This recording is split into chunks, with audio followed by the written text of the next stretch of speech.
कोशिश की गई थी पशुपति पारस के जरिए कि अगर उतनी सीटें भारतीय जनता पार्टी की तरफ से नहीं दी गई तो वो अपना फैसला लेने के लिए भी तैयार हैं, वो सक्षम हैं कि वो किस और जाएंगे। यहाँ पर इशारा भी दिया गया कि क्या लालू प्रसाद यादव के करीब जाएंगे, क्योंकि लालू प्रसाद यादव की तारीफ करते हुए लोकसभा चुनाव के बीच में पशुपति पारस देखे गए थे। उसके बाद उन्होंने कहा कि कोई भी नाराजगी नहीं है, फिर खामोश हो जाते हैं पशुपति पारस, कहीं भी राजनीतिक रूप से सक्रिय नजर नहीं आते हैं। लेकिन जैसे ही सीटों को लेकर चर्चा होने लग जाती है, जीतन राम मांझी 25 सीटों की मांग कर देते हैं। नीतीश कुमार के सीएम चेहरे को लेकर जहां दबाव बनाने की कोशिश की जा रही है जनता दल यूनाइटेड की तरफ से एनडीए पर, तो वहीं दूसरी तरफ पशुपति पारस की सीटों की मांग ये दर्शाता है कि अब भारतीय जनता पार्टी को लेकर उनका एक और बयान सामने आता है कि हम भारतीय जनता पार्टी का बर्ताव भी देखेंगे। अगर बिहार विधानसभा चुनाव से पहले एनडीए की मुश्किलें लगातार बढ़ती हुई नजर आ रही है। एक तरफ पशुपति पारस ने सीधे तौर पर भारतीय जनता पार्टी को चेतावनी दे दी है कि अगर सम्मानजनक सीटें नहीं मिली तो राज्य की सभी सीटों पर हमारी पार्टी चुनाव लड़ेगी। तो वहीं दूसरी तरफ जीतन राम मांझी अभी से ही भारतीय जनता पार्टी के कानों में यह संदेश देना चाहते हैं कि वह किसी भी तरीके से समझौता नहीं करने वाले और 25 सीटों की मांग कर डाली है। तो वहीं दूसरी तरफ कोटे में कोटा, सुप्रीम कोर्ट का जैसे ही फैसला आया उसके बाद से एनडीए के दल आपस में भिड़ते हुए नजर आ रहे हैं।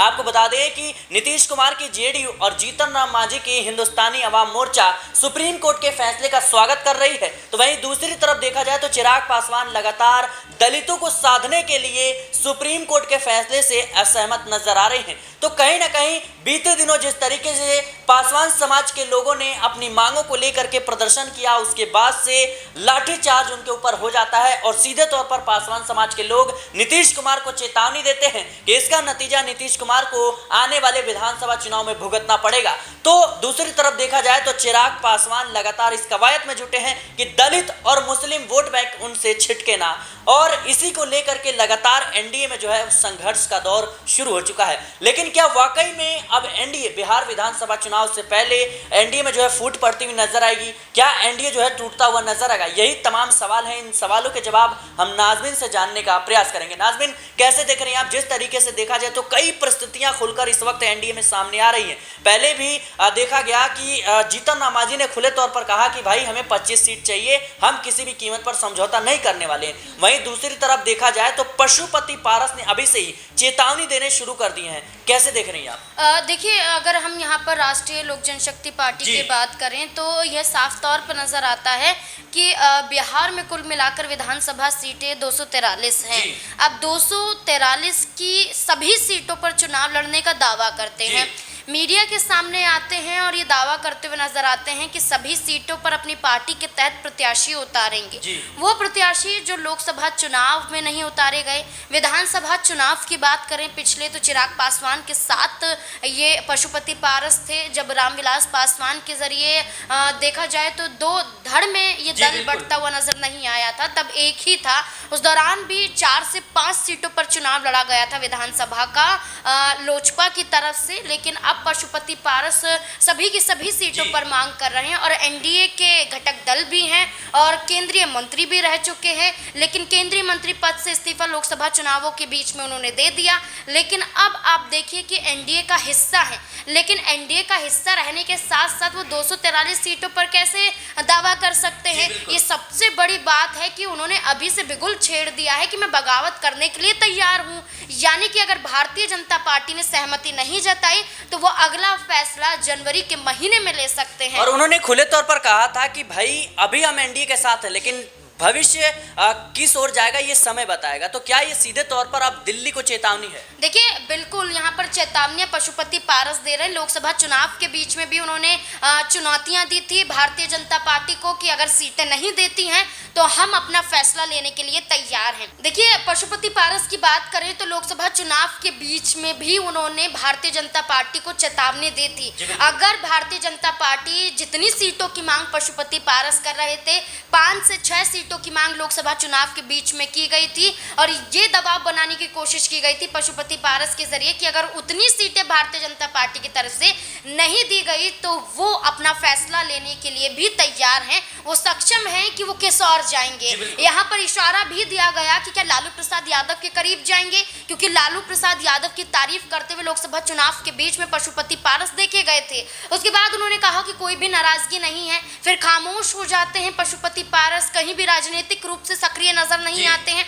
लेकिन जैसे ही सीटों को लेकर चर्चा होने लग जाती है, जीतन राम मांझी 25 सीटों की मांग कर देते हैं। नीतीश कुमार के सीएम चेहरे को लेकर जहां दबाव बनाने की कोशिश की जा रही है जनता दल यूनाइटेड की तरफ से एनडीए पर, तो वहीं दूसरी तरफ पशुपति पारस की सीटों की मांग ये दर्शाता है कि अब भारतीय जनता पार्टी को लेकर उनका एक और बयान सामने आता है कि हम भारतीय जनता पार्टी का बर्ताव भी देखेंगे। अगर भारतीय जनता पार्टी का बर्ताव हमारे प्रति सहमति के रूप में नजर आता है तो वो कहीं ना कहीं उनका समर्थन करेंगे। लेकिन भारतीय जनता पार्टी ने जितनी सीटों का दावा पशुपति पारस कर रहे हैं, अगर उन्हें नहीं दिया तो हो सकता है कि पशुपति पारस बगावत करते हुए भी नजर आए। अभी तो सीटों की मांग की है, ऐसा ना हो कि वो सीएम चेहरे को लेकर अपने आप को आगे देखते हुए नजर आए, ये दबाव बनाने की कोशिश करें कि मुझे भी सीएम चेहरे के रूप में उतरना हो। अब भारतीय जनता पार्टी का ये देखना होगा कि पशुपति पारस को लेकर वो क्या फैसला करती हैं। क्या किसी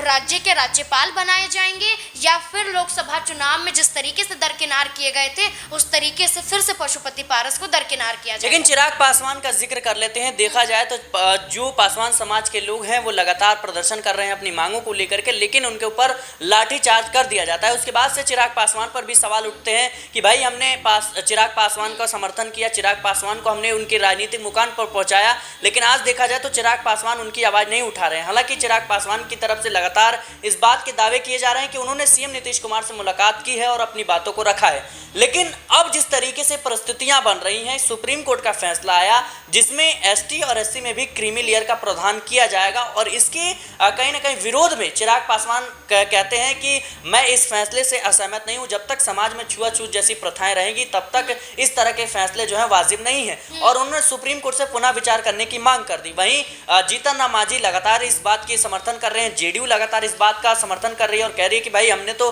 पहले से ही अति पिछड़ा महादलित जैसे ग्रुप बना रखे हैं, वर्गीकरण कर रखा है जिससे कहीं ना कहीं लाभ जो लोग हैं उनको पहुंचाया जा सके। तो क्या लगता है आपको कि दलितों की राजनीति करने वाले चिराग पासवान दलित वोट बैंक के लिए अब कहीं ना कहीं एनडीए से वो बगावती तेवर जो है अपना सकते हैं अगर कहीं ना कहीं आरक्षण को लेकर के पेच फंसता हुआ नजर आता है? देखिए ये एक बड़ा मुद्दा बन जाता है। सुप्रीम कोर्ट का एक फैसला आप दूसरे राज्यों में इतना विवाद नहीं देखेंगे जितना विवाद हम बिहार में देख रहे हैं, जहां एनडीए के ही सहयोगी दल आपस में दो राय लेकर चल रहे हैं। जीतन राम मांझी का ये कहना है कि नीतीश सरकार ने आरक्षण में पिछड़ा, अति पिछड़ा, दलित, महादलित को लेकर पहले ही कहीं ना कहीं तय कर दिया था कि आरक्षण का दायरा किस आधार पर किया जाएगा। 2011-2012 के करीब ही यहाँ पर तय होता हुआ नजर आया था।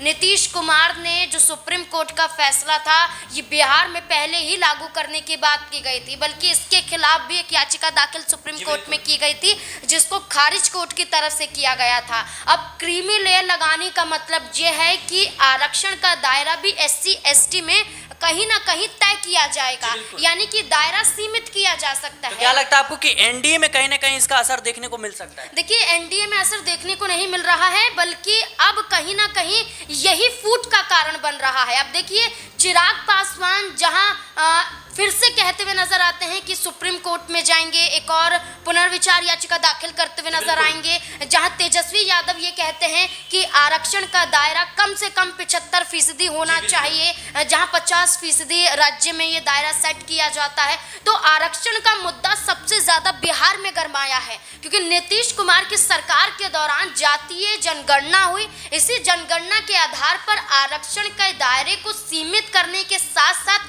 आरक्षण में कितने फीसदी कितने वर्ग को दिया जाएगा ये सेट भी नीतीश कुमार की सरकार ने किया था। लेकिन अब देखा जाए तो तेजस्वी यादव कोर्ट जाने की बात करते हैं, चिराग पासवान फिर से कोर्ट जाने की बात करते हैं, तो वहीं मांझी ये कहते हैं कि स्वार्थी लोग हैं, अपना फायदा देख रहे हैं, फायदा नहीं निकल पाया तो अब इस आरक्षण के फैसले का विरोध करते हुए नजर आ रहे हैं। तो देखिए दो राय अभी से एनडीए में बनना और सीटों को लेकर पेच फंसना ये दर्शाता है कि अब विवाद बिहार में शुरू हो चुका है और एनडीए में यही बड़ी वजह बन सकता है फूट का। जी बिल्कुल, कहीं ना कहीं बिहार विधानसभा चुनाव से पहले लगातार भारतीय जनता पार्टी की मुश्किलें बढ़ रही हैं। एक तरफ देखा जाए तो एनडीए के घटक दल ही लगातार आरक्षण के मुद्दे को लेकर के, सीट बंटवारे को मुद्दे को लेकर के भिड़ते हुए नजर आ रहे हैं आपस में। तो वहीं दूसरी तरफ देखा जाए तो भारतीय जनता पार्टी ने अभी अपने पत्ते नहीं खोले हैं। पूरी तरीके से भारतीय जनता पार्टी खामोश नजर आ रही है और देखा जाए तो कहीं ना कहीं सम्राट चौधरी को प्रदेश अध्यक्ष के पद से हटाकर दिलीप जायसवाल को बना दिया गया। और जिस तरीके से बिहार विधानसभा चुनाव नजदीक आ रहा है, बिहार एक ऐसा राज्य है जहां पर भारतीय जनता पार्टी ने अकेले खुद के दम पर कभी सरकार नहीं बनाया और यही बड़ी वजह मानी जा रही है कि भारतीय जनता पार्टी को भी झटका लगेगा अगर उसके सहयोगी आपस में भिड़ते हैं या फिर बगावत करते हैं। तो क्या लगता है नाज़मीन कि कहीं ना कहीं भारतीय जनता पार्टी भी अब बिहार की सियासत में फंसते हुए नजर आ सकती है? देखिए, भारतीय जनता पार्टी को लेकर राजनीतिक रणनीतिकार की बात करें, प्रशांत किशोर की, जिनका अभियान जन स्वराज है और जो 2 अक्टूबर को इसे पार्टी में तब्दील करते हुए नजर आएंगे। प्रशांत किशोर ने ही कहा था कि भारतीय जनता पार्टी केंद्र में अपनी सत्ता को बचाने के लिए सिर्फ नीतीश कुमार को मोहरे के रूप में इस्तेमाल कर रही है। अगर नीतीश कुमार अपना समर्थन वापस ले लेते हैं, चंद्रबाबू नायडू अपना समर्थन वापस ले लेते हैं, तो भारतीय जनता पार्टी की केंद्र में जो सरकार है वो डगमगाती हुई नजर आएगी। क्योंकि कई ऐसे निर्दलीय सांसद हैं जो कांग्रेस पार्टी को अपना समर्थन देते हुए नजर आए थे और यही दर्शाया जा रहा है कि कांग्रेस पार्टी के राष्ट्रीय अध्यक्ष मल्लिकार्जुन खड़गे ने भी एक बयान दिया था कि उचित समय आने पर हम सरकार बनाने का भी दावा पेश कर सकते हैं।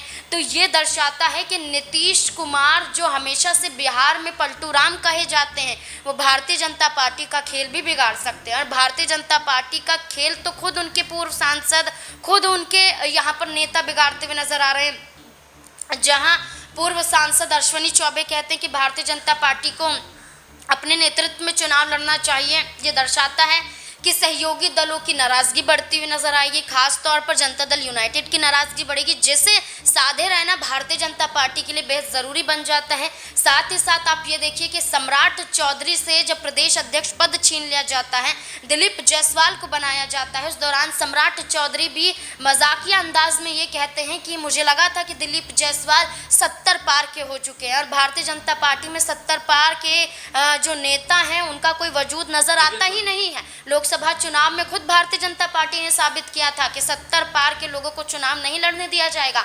तो यही दर्शाया जा रहा है कि सम्राट चौधरी का मुरेठा हटाना, दिलीप जायसवाल के खिलाफ मजाकिया अंदाज में तंज कसना, नीतीश कुमार की खामोशी लेकिन पार्टी का दबाव बनाना सीएम चेहरे को लेकर, ये सब दर्शाता है कि बिहार में भारतीय जनता पार्टी तो फंस चुकी है। अब बिहार की वजह से क्या केंद्र में भी इनकी सरकार डगमगाती हुई नजर आएगी या फिर नहीं, ये देखना होगा। जी बिल्कुल, काफी ज्यादा दिलचस्प इस वक्त बिहार की राजनीति हो रही है क्योंकि बिहार विधानसभा चुनाव में अभी जो है वक्त है, लेकिन उससे पहले ही पशुपति पारस, जीतन राम मांझी, चिराग पासवान, नीतीश कुमार की जेडीयू लगातार आपस में तमाम मुद्दों को लेकर के, सीट बंटवारे को लेकर के उलझती हुई नजर आ रही है। और इसमें सबसे ज्यादा बड़ा झटका जो लगने वाला है वो भारतीय जनता पार्टी को लगने वाला है क्योंकि भारतीय जनता पार्टी बिहार की सत्ता में जो है बनी रहना चाहती है, नीतीश कुमार के सहारे, चिराग पासवान के सहारे, जीतन राम मांझी के सहारे, लेकिन अब वही सहयोगी दल कहीं ना कहीं आपस में लड़ते हुए नजर आ रहे हैं। बहरहाल इस रिपोर्ट में इतना ही। देश और दुनिया की तमाम खबरों के लिए बने रहना नेक्स्ट 9 पॉलिटिकल बाइट के साथ।